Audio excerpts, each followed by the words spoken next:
మన దేశంలో విద్యార్థులకు సరైన వనరులు ప్రోత్సాహం ఇవ్వాలే కానీ ఎన్నో అద్భుతాలు సృష్టించగలరు. తాజాగా ఓ ఇంటర్ విద్యార్థి ఏకంగా మనిషిని మోసుకెళ్లే డ్రోన్ తయారు చేసి అబ్బురపరిచాడు. అది కూడా తక్కువ వనరులు, అంతంత మాత్రంగా దొరికిన ఆర్థిక సాయంతో. ఆ జీనియస్ స్టూడెంట్ పేరు మేధాంశ్ త్రివేది. మధ్యప్రదేశ్లోని గ్వాలియర్లోని సింధియా స్కూల్కు చెందిన మేధాంశ్కు మొదటి నుంచి డ్రోన్ టెక్నాలజీపై ఆసక్తి. మరీ ముఖ్యంగా చైనా డ్రోన్ టెక్నాలజీని చూసి స్ఫూర్తి పొందాడు. యూట్యూబ్లలో చైనా డ్రోన్లు, వాటిలోని టెక్నాలజీ చూసి తాను తయారు చేయాలనుకున్నాడు. డ్రోన్లు ఎలా ఎగురుతాయి, దాని వెనుకున్న ఫిజిక్స్ సూత్రాలను అర్థం చేసుకున్నాడు. ఆ వెంటనే తన గురువు మనోజ్ మిశ్రాకు తన ప్రాజెక్ట్ తయారు చేసి తనకున్న ఆసక్తిని వివరించాడు. దీంతో తన గురువు మిశ్రా సాంకేతిక సాయం చేశారు. ఇద్దరూ కలిసి దాని మీద పనిచేశారు. మేధాంశ్ తయారు చేస్తుంటే టెక్నికల్ మిస్టేక్లను స్కూల్ టీచర్ మిశ్రా సరిచేస్తూ ఉన్నారు. అయితే మొదట్లో డ్రోన్ తయారీకి ఖర్చు విపరీతంగా పెరిగిపోయింది. ఎందుకంటే మనిషిని మోసే డ్రోన్ అంటే ఎక్కువ శక్తి ఉన్న ఇంజిన్ కావాలి, ఇతర పరికరాలు కొనాలి. కొన్నింటిని కంపెనీలకు ఆర్డర్ ఇచ్చి మరీ తయారు చేయించుకున్నాడు. అలా ఏకంగా 45 హార్స్ పవర్ ఇంజన్లతో బరువుకు తగ్గట్టుగా ఎక్విప్మెంట్తో పాటు రెక్కలను తయారు చేశాడు. అయితే మొదట చేసిన 4 డ్రోన్లు కూడా ఫెయిల్ అయ్యాయి. కానీ ఒక్కో మార్పు చేసుకుంటూ చివరకు తాను అనుకున్న కలల డ్రోన్ను తయారు చేయగలిగాడు. మొదట చిన్న పిల్లలను, ఆ తర్వాత 80 కిలోల బరువున్న మనిషిని కూర్చోబెట్టి డ్రోన్ను ఎగరేశాడు మేధాంశ్ త్రివేది. దాని పేరు MDT-01 అని పేరు పెట్టాడు. ఎన్నో ఫెయిల్యూర్స్ తర్వాత మనిషిని మోసుకెళ్లే డ్రోన్ను తయారు చేయడానికి 3 నెలల సమయం పట్టింది. దీనికైనా ఖర్చు 3.5 లక్షలు. తన పేరెంట్స్ నుంచి కొంత, స్కూల్ నుంచి కొంత నిధులు సేకరించి తయారు చేశాడు మేధాంశ్. ఈ డ్రోన్ 1.8 మీటర్ల పొడవు వెడల్పుతో ఉంది.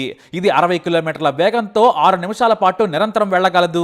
అయితే ఎక్కువ దూరం ప్రయాణం చేయడానికి, ఎత్తు పెంచడానికి సరైన వసతులు లేవు. అంతేకాదు ఈ డ్రోన్ సెక్యూరిటీ కోసం కేవలం 10 మీటర్ల ఎత్తు వరకు ఎగరేస్తున్నానని చెప్పాడు మేధాంశ్. ఇది పాడైతే రిపేర్ చేయడానికి చాలా ఖర్చు అవుతుందట. ప్రస్తుతానికి వ్యవసాయ డ్రోన్గా చాలా ఉపయోగపడుతుందంటున్నాడు మేధాంశ్ త్రివేది. ఇందులో చిన్న 4 మోటార్లను ఏర్పాటు చేసినట్లు చెప్పాడు.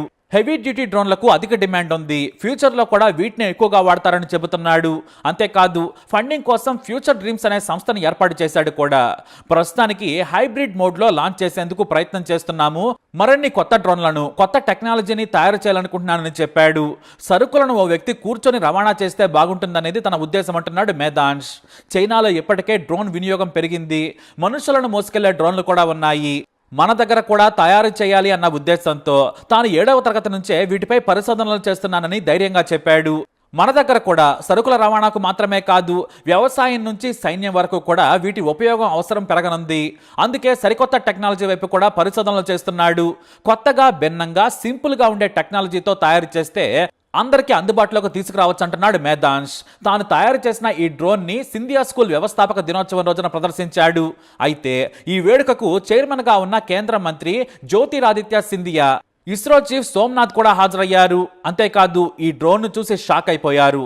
ఇంత చిన్న వయసులో ఎంత మేధాశక్తి సంపాదించిన మేధాంశ్కు మంచి భవిష్యత్తు ఉందని ప్రశంసించారు. అంతేకాదు ఇస్రో చీఫ్ డ్రోన్ ఎలా ఎగురుతుంది, బరువు ఎలా మోస్తుందని వేసిన ప్రశ్నలకు ఖచ్చితమైన సైన్స్ సమాధానాలు ఇవ్వడంతో very good, keep it up అని మెచ్చుకున్నారు.